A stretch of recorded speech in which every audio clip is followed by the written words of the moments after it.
మనం కాదు, ముందు దేవుడే మనల్ని ప్రేమించాడని దైవ గ్రంథంలో 1 యోహాను 4వ అధ్యాయం 19లో ఉంటుందండి. ఒకతనికి అన్నదానం చేయడం అలవాటైపోయింది. అలాగే రోజు సాయంకాలం కాగానే చాలామంది వచ్చి భోజనం చేసి వెళ్తుండేవాళ్ళు. అలా ఓ రోజు సాయంకాలం ఇంకా ఎవ్వరూ రాలేదు. ఇంకా అన్నీ సర్దేద్దాం అనుకుంటుండగా ఒకతను వచ్చాడు. ఆ యజమానికి చాలా సంతోషం వేసింది.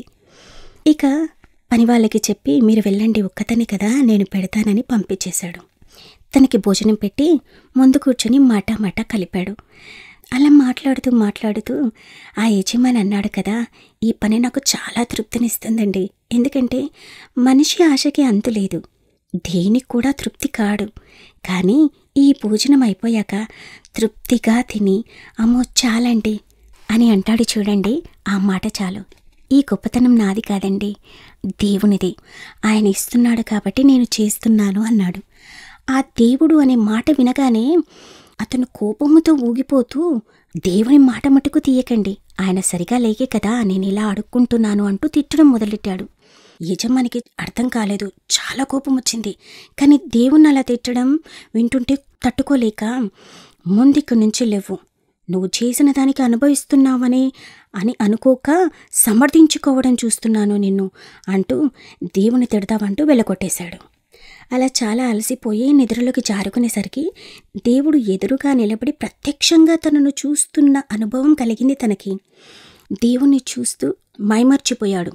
కొంచెం సేపటి మౌనం తర్వాత దేవుని కళ్ళలో కన్నీరు చూశాడు ఆ యజమాని. అంతే, ప్రాణం వెలువెల్లాడిపోయింది. అదేంటి ప్రభువా, నీ కన్నీటికి కారణం ఏంటి అని అడిగాడు. దానికి దేవుడు నువ్వే అనడంతో, నేనా?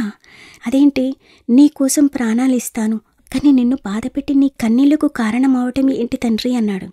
నా బిడ్డని తినకుండా కంచం ముందు నుండి వెళ్ళగొట్టావు కదా అని అన్నాడు. దానికి యజమాని, అయ్యా వాడు నిన్నే తిడుతున్నాడు, అందుకే కోపం వచ్చింది అన్నాడు.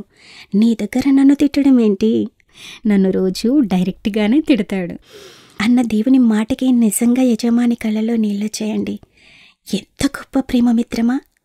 మన గురించి అన్నీ తెలిసి దేవుడు మనల్ని ప్రేమిస్తున్నాడు.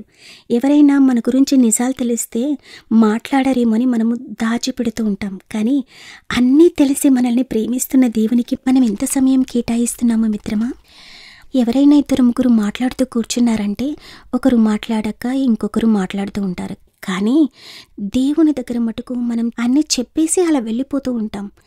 ఎంతసేపు మనం మాట్లాడాక ఇంకా దేవుడు మాట్లాడతాడేమో అని ఎదురు చూస్తాం చెప్పండి.